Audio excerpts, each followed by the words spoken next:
BNR gold and diamonds తరుగు తక్కువ బంగారం ఎక్కువ. ఇప్పుడు మన వైజాగ్ లో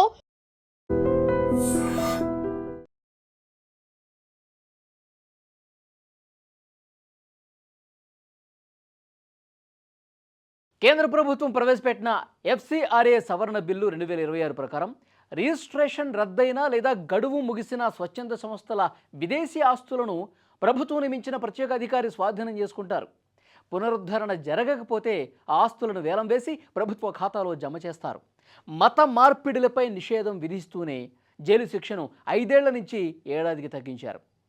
దేశంలో విదేశీ ఫండ్స్తో నడిచేటటువంటి స్వచ్ఛంద సంస్థల అడ్డగోలు వ్యవహారాలకు చెక్ పెట్టేందుకు కేంద్ర ప్రభుత్వం పార్లమెంట్లో ప్రతిపాదించిన ఎఫ్సిఆర్ఏ సవరణ బిల్లు 2026 పెను సంచలనం సృష్టిస్తోంది. గత 10 సంవత్సరాల కాలంలో దేశవ్యాప్తంగా సుమారు 20,000 ఎన్జిఓల రిజిస్ట్రేషన్లు రద్దయ్యాయి. మరో 15,000 సంస్థల అనుమతుల గడువు ముగిసి నిలిచిపోయినటువంటి పరిస్థితి. దీనివల్ల వేలాది కోట్ల రూపాయల విలువైన విదేశీ నిధులు, వాటితో కొనుగోలు చేసిన ఆస్తులు అనిశ్చితిలో ఉండిపోయాయి. రాష్ట్ర ప్రభుత్వాలు వీటిని స్వాధీనం చేసుకోలేక, నిర్వహించలేక చేతులెత్తేయడంతో కేంద్రం ఇప్పుడు నేరుగా రంగంలోకి దిగిన పరిస్థితి. ప్రత్యేక అధికారి చేతికి విదేశీ ఆస్తులు ఈ విషయం మీద మాట్లాడుకుంటే, కొత్తగా తెస్తున్నటువంటి చట్ట సవరణ ప్రకారం ఏదైనా ఎన్జిఓ రిజిస్ట్రేషన్ రద్దయినా, గడువు ముగిసినా లేదా స్వచ్ఛందంగా రద్దు చేసుకున్నా ఆ సంస్థ విదేశీ నిధులతో సమకూర్చుకున్న ఆస్తులన్నీ ఇక తాత్కాలికంగా ఒక గుర్తించబడిన అధికారి ఆధీనంలోకి వెళ్ళిపోతాయన్నమాట. ఒకవేళ ఆ సంస్థ చట్టబద్ధంగా తన రిజిస్ట్రేషన్ను తిరిగి పునరుద్ధరించుకుంటే ఆస్తులన్నింటినీ మళ్ళీ అప్పగిస్తారు. అలా జరగని పక్షంలో ఆ ఆస్తులను శాశ్వతంగా ప్రభుత్వం స్వాధీనం చేసుకుని ప్రజా సంక్షేమ కార్యక్రమాలకు ఉపయోగిస్తుంది. అవసరమైతే వాటిని వేలం వేసి వచ్చినటువంటి సొమ్మును కన్సాలిడేటెడ్ ఫండ్ ఆఫ్ ఇండియాకి జమ చేస్తుంది. కొత్త నిబంధన ప్రభావంపై సుప్రీంకోర్టు సీనియర్ న్యాయవాది ఒకరు స్పందించారు కూడా.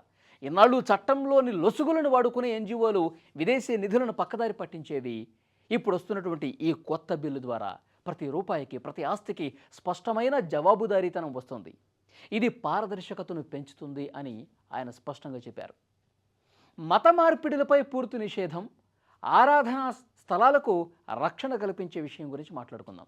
ఈ సవరణలతో పాటు 2026 జూన్ 22న నోటిఫై చేసిన నూతన ఎఫ్సిఆర్ఏ నిబంధనల్లో కేంద్ర హోంమంత్రిత్వ శాఖ కీలక స్పష్టత ఇచ్చింది. అనుమతి పొందిన మతపరమైన కార్యకలాపాల్లో మత మార్పిడులను ఎంతమాత్రం అనుమతించేది లేదని తేల్చి చెప్పింది.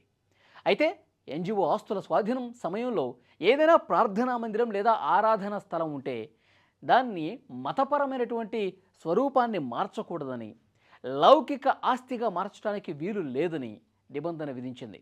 ప్రభుత్వ అధికారి ఇచ్చే ఉత్తర్వులపై అభ్యంతరం ఉంటే 90 రోజుల్లోగా రివిజన్ పిటిషన్ వేసుకోవచ్చని, ఆపై జిల్లా జడ్జి కోర్టులో అప్పీల్ చేసుకునే హక్కును కూడా కల్పించింది. శిక్షల సడలింపు, స్పష్టమైనటువంటి గడువుల విషయానికి వద్దాం.